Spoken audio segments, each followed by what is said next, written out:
Hello दोस्तों, फिर से हाजिर हूँ एक और महत्वपूर्ण वीडियो के साथ।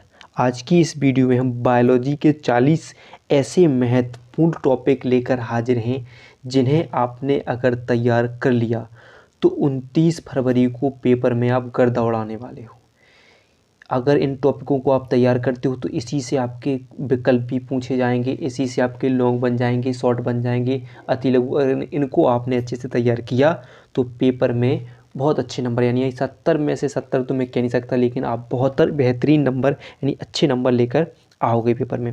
ज़्यादा से ज़्यादा क्वेश्चन इन टॉपिकों से पूछे जाएंगे, तो वीडियो को पूरा जरूर देखिएगा। ये 40 टॉपिक बहुत ही महत्वपूर्ण हैं, तो इन्हें ज़रूर तैयार कर लीजिएगा। तो आइए देखते हैं वो कौन कौन से टॉपिक हैं। तो वीडियो पसंद आए तो लाइक ज़रूर कीजिएगा, चैनल को सब्सक्राइब कर लेना अगर आप हमारे चैनल पर नए हो तो। चलिए देखते हैं कौन कौन से टॉपिक होंगे। तो सबसे पहला टॉपिक है दोहरा निषेचन। देखो, अब बात जैसे मैंने बोली कि विकल्प बन सकते हैं, अति लघु बन सकते हैं, कैसे बन सकती हैं। तो मान लो छोटे क्वेश्चन पूछा है कि दोहरा निषेचन क्या होता है, तो आप लिख लेना कि दोहरा निषेचन क्या होता है, ठीक है। या पूछा है कि दोहरा निषेचन की खोज किसने की थी, दोहरा निषेचन किस में होता है, किन, तो आवृतबीजी पादपों में होता है। ये विकल्प बन जाता है सबसे ज़्यादा कि दोहरा निम्नलिखित में दोहरा निषेचन होता है, किन पर में होता है, तो आवृतबीजी पादपों में। तो बहुत ही इंपॉर्टेंट टॉपिक होगा, तो इसको ध्यान रखना है। आवृतबीजी में हो जाता है दोहरा निषेचन, तो दोहरा निषेचन की खोज पूछ ली जाती है, दोहरा निषेचन क्या होता है, ठीक है। तो इसको अच्छे तैयार कर लेना। तो इसी के साथ एक और इसमें एक तिर संलयन पूछा जाता है, तिर संलयन पूछा जाता है, तो उसको भी तैयार कर लीजिएगा। वो इसी में हो जाता है कि तिर संलयन क्या होता है, तो आप दोहरा निषेचन की परिभाषा देख सकते हो। फिर होता है बहुभ्रूणता। अब बहुभ्रूणता आप खुद जानते हो कि बहुभ्रूणता क्या होता है, बहुभ्रूणता की खोज किसने की थी, हैं। भारत में बहुभ्रूणता का जनक किसे कहा जाता है। ये छोटे छोटे भी प्रश्न बन जाते हैं, तो उनको भी अच्छे से तैयार कर लीजिएगा। फिर देखिए परागण, और परागण अपने पढ़ा है कितने प्रकार का, 100 परागण और पर परागण, ये दोनों पढ़ने हैं। स्वपरागण और पर परागण, उनकी पर परागण सबसे ज़्यादा विधियाँ, पर परागण की जो विधियाँ हैं कि किस किस के द्वारा होता है, जल द्वारा, वायु द्वारा, कीट द्वारा, इनकी खूब अच्छे तरीके से तैयार कर लेना है। फिर देखिए प्रश्न नंबर 4 है लघु बीजाणु तथा गुरु बीजाणु, दोनों को तैयार करना है, और दोनों में अंतर भी पूछ लिया जाता है आपका, तो 3 नंबर का, तो इसको भी तैयार कर लीजिएगा, लघु बीजाणु तथा गुरु बीजाणु को, ठीक है। और इनकी संरचना, इनकी चित्र भी बनाने के लिए आते हैं, तो इनको तैयार करना है। फिर देखिए अनिषेक फलन, अनिषेक फलन या अनिषेक जनन, इसको भी तैयार करना है, ठीक है। बहुत महत्वपूर्ण प्रश्न हो जाता है।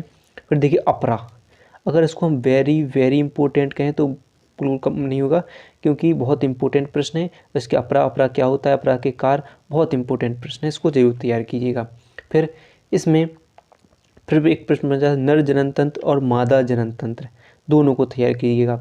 इनसे विकल्प बन जाते हैं कि निम्नलिखित में मादा जनन तंत्र का भाग है, या नर जनन तंत्र या नर का भाग है, या मादा का भाग है, या नर जनन तंत्र में वृषण के बारे में पूछ लिया जाए, या शुक्राणु की संरचना पूछ ली जाए नर जनन तंत्र में, इसलिए इसमें अंडाशय पूछ लिया जाए, तो इनको तैयार कर लीजिएगा। बहुत ही महत्वपूर्ण प्रश्न होने वाले हैं उनमें से इस साल, यानी जो 29 फरवरी को आपका पेपर होगा, उनमें से एक प्रश्न जरूर इनमें से आने वाला है। फिर देखिए परिवार नियोजन, परिवार नियोजन क्या है, परिवार नियोजन की जो विधियाँ हैं, जो सभी विधि अस्थायी और स्थायी विधि, यानी बेसिक्टोमी, सबसे ज़्यादा कौन सी अस्थायी विधियाँ हो जाती हैं, स्थायी विधि पुरुष नसबंदी और महिला नसबंदी बहुत इंपॉर्टेंट होते हैं, तो इनकी विधियाँ अच्छे तरीके से तैयार कर लेनी है। बहुत इंपॉर्टेंट प्रश्न भी होगा, इसको भी साथ में जनसंख्या विस्फोट को नियंत्रित करने के लिए परिवार नियोजन चलाया जाता है। फिर देखिए मेंडल के नियम, अब देखिए मेंडल के नियम से कितने प्रश्न बन सकते हैं। एक तो मेंडल ने किस पादप पर खोज की है, किस पादप पर खोज की, कितने लक्षण लिए और कौन कौन से लक्षण थे वो, और फिर मेंडल के नियम, मेंडल के तीनों नियम, प्रभाविता, और तीसरा होगा पृथक्करण, और स्वतंत्र अभ्यूहन, स्वतंत्र अभ्यूहन तीनों। और इन्हीं के साथ एक क्वेश्चन और बन जाता है एक संकर संकरण, एक संकर संकरण और द्विसंकर संकरण, द्विसंकर संकरण, इन दोनों को तैयार कर लीजिएगा। इन्हीं के उदाहरण बन जाते हैं। और इन्हीं से एक सबसे प्रभाविता का नियम लिखोगे तो एक प्रभावी और अप्रभावी लक्षण, प्रभावी और अप्रभावी लक्षण वाला प्रश्न बनता है, तो उसको भी तैयार कर लीजिएगा। इससे बहुत प्रश्न तैयार हो जाएंगे और शानदार टॉपिक है, तो इसको जरूर तैयार कीजिएगा। फिर देखिए लिंग संलग्न रोग, जिसमें आप हीमोफीलिया और वर्णांता पढ़ोगे, हीमोफीलिया, ठीक है, और वर्णांता, इनको जरूर तैयार कर लीजिएगा। हीमोफीलिया और वर्णांतर दो लिंग सहलिंग लक्षण है, तो इनसे एक प्रश्न बन जाते हैं। सबसे ज़्यादा प्रश्न कैसे बनते हैं कि मान लीजिए एक कोई वर्णांत स्त्री है, क्या है, वर्णांत स्त्री है और वो एक सामान्य पुरुष से विवाह करती है, तो उनकी संतान कैसी होंगी, ऐसे प्रश्न सबसे ज़्यादा बनते हैं। तो उनको जरूर तैयार करिएगा इन प्रश्नों से। फिर देखिए जो मैं यहाँ पर मैंने 2 रोग लिखे हैं, 3 रोग, जैसे 2 रोग, डाउन सिंड्रोम और टर्नर सिंड्रोम। जो गुणसूत्र के विकार द्वारा गुणसूत्र की कमी व अधिकता के कारण जो रोग होते हैं ये हो जाते हैं, तो इनको तैयार कर लीजिएगा। गुणसूत्र की अधिकता और कमी के कारण जो रोग बनते हैं तो इनको तैयार करना है। फिर देखिए अगला वेरी वेरी वेरी इम्पोर्टेंट प्रश्न, मनुष्य तथा मधुमक्खी में लिंग निर्धारण, यानी गुणसूत्रों का गुणसूत्र द्वारा निर्धारण करना होता है, तो मधुमक्खी में और मनुष्य में बहुत ही इंपॉर्टेंट होते हैं। तो मधुमक्खी का लगा जाएगा और मनुष्य का भी पूछा जा सकता है, तो इनको तैयार जरूर कर लीजिएगा। फिर देखिए डीएनए। अब मान लो आपसे डायरेक्ट डीएनए नहीं पूछे, भी बोले न्यूक्लिक अम्ल क्या है, न्यूक्लिक अम्ल जो मुझे न्यूक्लिक अम्ल कितने प्रकार के होते हैं, उनकी संरचना ये, तो देखिए तो उसी में न्यूक्लिक अम्ल और जो डीएनए वही होगा। और इससे इनसे प्रश्न बनते हैं डीएनए आरएनए की, कि डीएनए में क्या नहीं पाया जाता है, आरएनए में क्या पाया जाता है, ठीक है, और आरएनए में क्या नहीं पाया जाता, डीएनए में क्या पाया जाता है। तो न्यूक्लिक जो अपने पढ़ा था थायमीन और साइटोसिन पढ़ा हमने, ठीक है, तो यूरेसिल, ठीक है, थायमीन पाया जाता है, एक में यूरेसिल अनुपस्थित होता है, एक में यूरेसिल पाया जाता है, तो उनको तैयार कीजिएगा। फिर आनुवांशिक कूट, वेरी वेरी इंपॉर्टेंट है, आनुवांशिक कूट के जितने भी प्रश्न बनेंगे उनको तैयार कर लीजिएगा। और अभी तक सबसे ज़्यादा पूछा जाने वाला प्रश्न डीएनए और आरएनए में अंतर जरूर तैयार कर लीजिएगा, इसको बहुत इंपॉर्टेंट कर लीजिए, बहुत इंपॉर्टेंट प्रश्न है। अब आप जो आपका रोग वाला चैप्टर होता है उसमें सबसे ज़्यादा रोग कौन कौन से पढ़ने हैं, एक तो फाइलेरिया यानी हाथी पाँव पढ़ना है, टाइफाइड पढ़ना है और मलेरिया। और मलेरिया में क्या होगा, जीवन चक्र, जीवन चक्र जो मादा एनाफिलीज का जीवन चक्र और चाहे वो मनुष्य का, दोनों को पढ़ लेना है। मलेरिया के जो चित्र इसका जीवन चक्र का चित्र बनाने के लिए आता है वो सबसे इंपॉर्टेंट होगा, उसको ज़रूर बना लेना, ठीक है। टाइफाइड क्या होता है, बिडल परीक्षण किसके लिए किया जाता है, विकल्प बन जाते हैं, तैयार कर लीजिएगा। और इससे एल्कोहल और ड्रग्स के दुरुपयोग सबसे इम्पोर्टेंट। और अगर तंबाकू का आ जाए तो जो कैंसर का, तो कैंसर के बारे में भी लिखना है, कितने प्रकार का कैंसर होता है उससे, और साथ में एल्कोहल ज़रूर इम्पोर्टेंट है।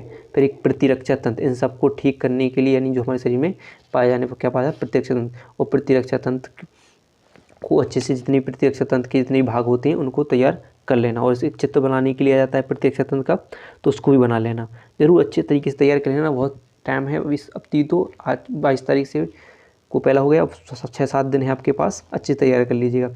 मानव कल्याण में सूक्ष्म जीव, मानव कल्याण में सूक्ष्म जैसे इन जो उद्योग के रूप में या बेकरी उद्योग में किन किन रूपों में इनका उपयोग किया जाता है, मानव कल्याण में सूक्ष्म जीवों का, उनको तैयार कर लेना, ठीक है। बाह्यत मल, तो बाह्यत मल के उपचार की जितनी विधियां हैं, प्राथमिक द्वितीयक और तृतीयक विधियां हैं, तीनों विधियों को तैयार करिएगा। एक प्रश्न इससे भी आने वाला है इस पेपर, यानी 29 तारीख को आपके पेपर में।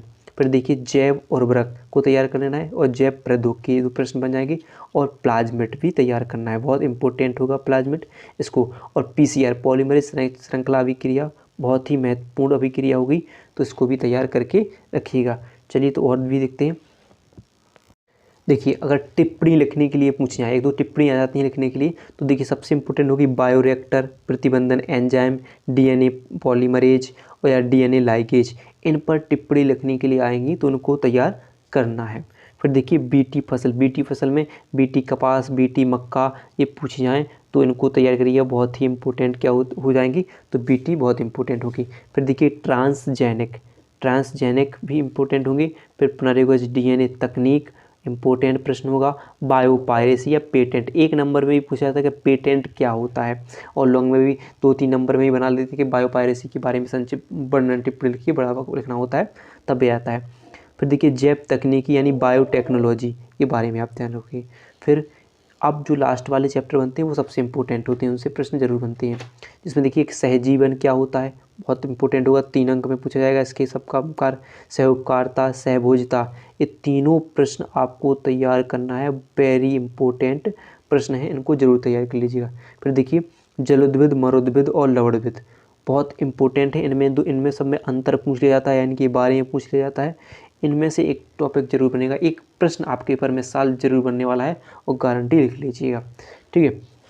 फिर देखिए जातियों की प्रतियोगिता पर प्रभाव, यानी जाति जो जीव जंतु रह रहे हैं उनकी प्रतियोगिता का प्रभाव पर टिप्पणी लिखी है वो कीस्टोन प्रजातियाँ, इसको आप वेरी वेरी वेरी इंपॉर्टेंट कह सकते हो, कीस्टोन प्रजातियाँ। और रेड डाटा बुक बहुत ही महत्वपूर्ण हो गई, इनको जरूर तैयार करना। फिर देखिए अभ्यारण्य, जैव विविधता और जैव मंडल जिसे बायोस्फीयर रिजर्व कहा जाता है, और संकटग्रस्त प्राणी, बहुत ही संकटग्रस्त वन प्राणी हो जाते हैं,